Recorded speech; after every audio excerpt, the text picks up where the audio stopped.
আসসালামু আলাইকুম সুপ্রিয় দর্শক, আজকে তোমাদেরকে দেখাবো যে লেবুটা বা যে লেবু গাছটা আমি রোপণ করেছি সেটা হলো বারোমাসা ভিয়েতনামি কাগজি।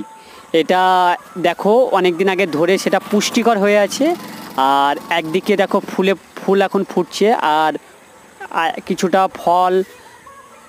ফুল ছেড়ে কিছুটা ছোট অবস্থায় আছে। দেখো এই দেখো ফুল চলে এসছে, এখন বর্ষার সিজন, প্রচণ্ড বৃষ্টি হচ্ছে, তার মধ্যে দেখো কিছুটা ফুল ছেড়ে দিয়ে ফলে পরিণত হয়ে গেছে। ছোট ছোট থেকে কিছুটা মোটা মাঝারি সব রকম তোমাদের দেখাচ্ছি। এটা বর্ষার সিজনে খুব ভালো ফলন হয়। দেখো ভিউয়ার্স, যারা ভাবছেন আপনারা বাড়িতে একটা লেবু গাছ রোপণ করবেন বা বারোমাসা লেবু রোপণ করবেন, তারা এই লেবু গাছ ভিয়েতনামি বারোমাসা কাগজি লাগাবেন একটা নির্দিষ্ট জায়গায়। আর বিশেষ করে বর্ষার সময় লাগালে একটু উঁচু জায়গায় লাগাবেন, যাতে জল ধরে মরে না যায়। আর যারা ভিডিওটা দেখছো তারা আমাকে একটু লাইক কমেন্ট শেয়ার করো। এর আগে নাজুল ফার্মার ব্লগ ভিডিওতে স্বাগত। আর এরকম ভিডিও পেতে আমার পেজটাকে সাবস্ক্রাইব করো।